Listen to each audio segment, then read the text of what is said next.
you'll see more and more, smarter money moving into the metals. See, what most people don't stop to consider is that the precious metals in physical form are the only thing outside the system entirely.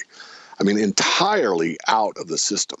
If you have gold and silver coins that you can touch, and let's say there's a bank run, or the electronic system fails or is turned off, or the banks decide just to stop trading for a day or two, like during the 9/11 crisis.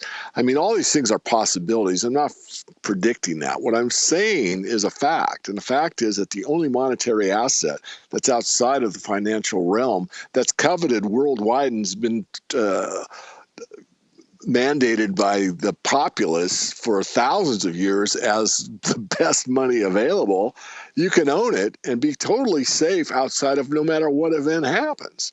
So this is something that most people never consider. I mean, we're made fun of as gold bugs or a barbarous relic, or, it's only something in a French romance novel. Someone has gold coins, which is utter nonsense, because central banks have been net buyers of gold for a very long time.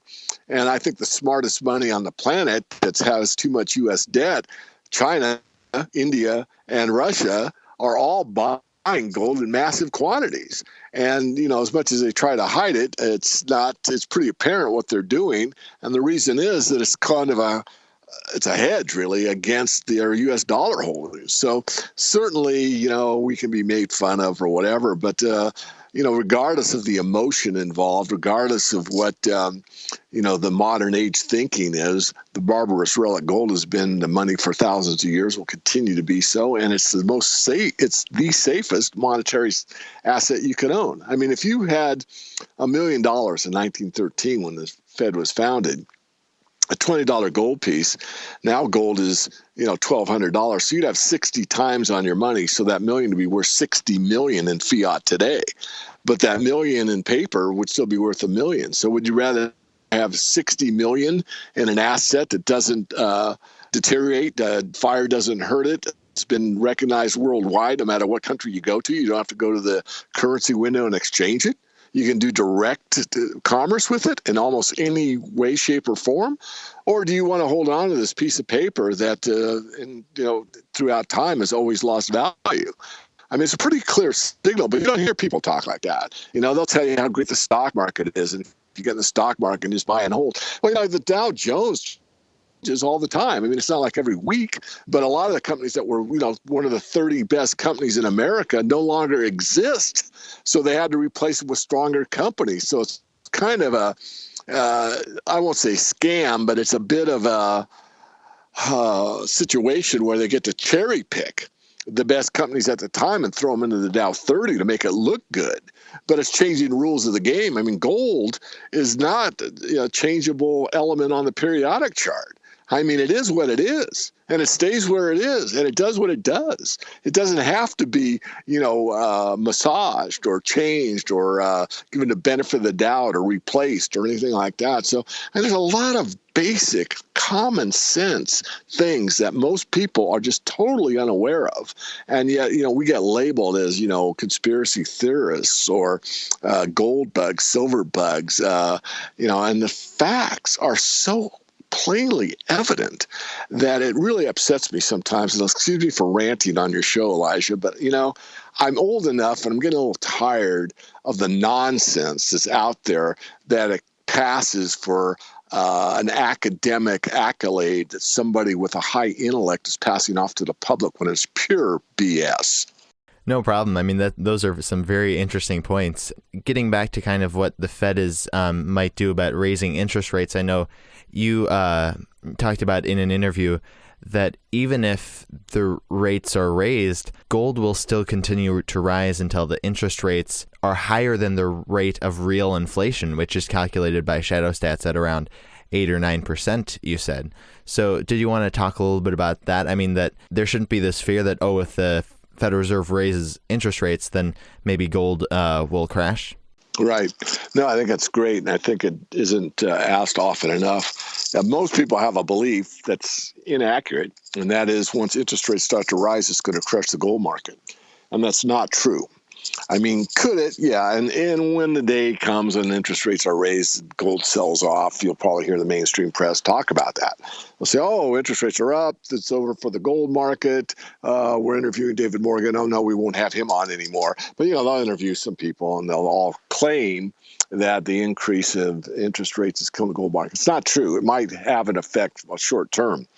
But no, you cannot get gold down out of the box. Read Gibson's Paradox. I mean, it's a tough read, but, I'll give Larry Summer some credit for writing it and telling the truth about interest rates and gold. So you have to have a real rate of return. So if the inflation rate is 9% and you're getting 7%, you're still losing 2% year over year, real purchasing power.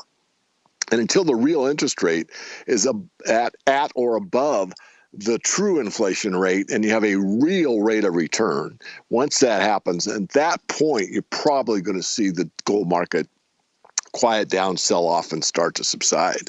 But you could have rising interest rates for quite some time. And the other point I made in that other interview is you're never going to see, in my view, and I hate to use the word never because, you're very suspect. I mean, you can always use one example and all of a sudden you're wrong. But it's very, very unlikely that you would ever see interest rates that high. The market is so fragile based on all the interest rates derivatives, the credit default swaps, the interest rate derivatives that just go on beyond belief with these quants that have written these programs without any appreciation for the amount of risk involved.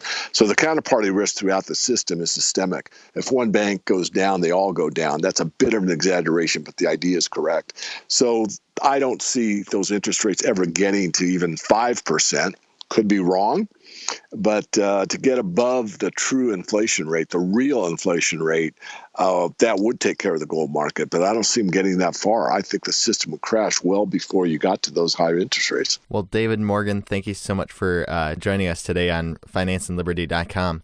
I guess before we let you go, are there any last thoughts you'd like to add? Yes, I would. I think that, part of the problem with our sector, and I'm critiquing myself as well as others that you interview, and it's just in a general way, is that really the idea that, the market's ready to crash any minute. I mean, a lot of other shows, not yours necessarily, Elijah, like it's any minute. I mean, this thing can grind on for a very long time. All that is involved is set in motion, and it's really hard to turn the Titanic on a dime. I mean, it's a slow process to turn things around, and that you should take a perspective that is very much based on your own belief system and your own knowledge base and your own education. So let's say you're educated about the problems in the financial system. And then you take, let's say, a 10% position in gold or silver or a mix thereof. And then you don't know when in the future this is going to, mount to some very, very big problem. Go about your life. In other words, I think nature preaches balance. And I think gold and silver are part of a balanced portfolio, part of a balanced attitude. But some in our genre seem to get a little bit obsessed about a certain specific metal or metals or they overload, in other words. They're not balanced, in other words. And, certainly I am overloading the silver market. I mean, my whole life is basically tied to what the price of silver does. But that's a choice of mine. I'm very conscious of it. And I have investments outside silver market, certainly. So the idea being that be true to yourself, understand the problems, take the necessary precautions, and then enjoy things as much as you possibly can, or at least seek to be part of the solution, not part of the problem. The biggest, I guess, beef that I have is that it's almost entertainment for some people to tune in and listen to all the problem side of the equation rather than identify the problem, get a solution, own real metal, and move on and ask yourself, what can I do to be part of the solution? So thank you for giving me that extra time. I think it's important to, not focus too much time on the problem, focus more time on, getting the problem solved for your own personal family, and then moving on and asking, what can I do? What can we do? What can my company do? What can our family do? What can our corporation do? What can our group do? that adds something to life's energy, that adds something to our fellow man, that brings this world into a better, more harmonious, happier, more truthful, more honest, more, let's say, livable place. Because we all have that power. We just, if you choose to just dwell on the negative, it's not going to serve anybody. It certainly doesn't serve yourself. Well, very good words of wisdom, David Morgan. Before we let you go, where can our viewers find you for more? The best is just go to the website, themorganreport.com, get our free e-letter that comes out every Saturday. If you really want to follow all the interviews I do, get on the YouTube channel, which is Silver Guru. If you're interested, you're kind of an academic or an avid reader such as myself, go to the Twitter feed at Silver Guru 22. All the articles that I read don't go up there, but probably the top 2 or 3 I read every day, I do throw them up there so you can kind of see what I'm seeing and what I think is important. And outside of that, if you're very, very interested in being a serious metals investor and you're looking at money, mining, and metals, go to the Morgan Report and look at the subscribe feature. Definitely. Once again, thank you so much for joining us, David Morgan. My pleasure, Elijah. Thank you. This video was brought to you by ReluctantPreppers.com. Click here to watch Reluctant Prepper's interview with David Morgan. Now for a clip from the interview. It isn't that I'm such a silver bug. I'm a silver bug because that's what history teaches. It's not that I decided, silver's the greatest thing out there. No, people have voted through thousands of years of what the best money is. The argument that money can be anything is true. But if you look at what the vote has been, the vote is overwhelmingly silver and gold. That's the vote. That's the real democracy, if you will. That's the lesson to be learned here. The vote through history is that those two metals, beyond anything else, have served their purpose as money more than anything you can name by far. And if you look even deeper, silver has done so far more than gold.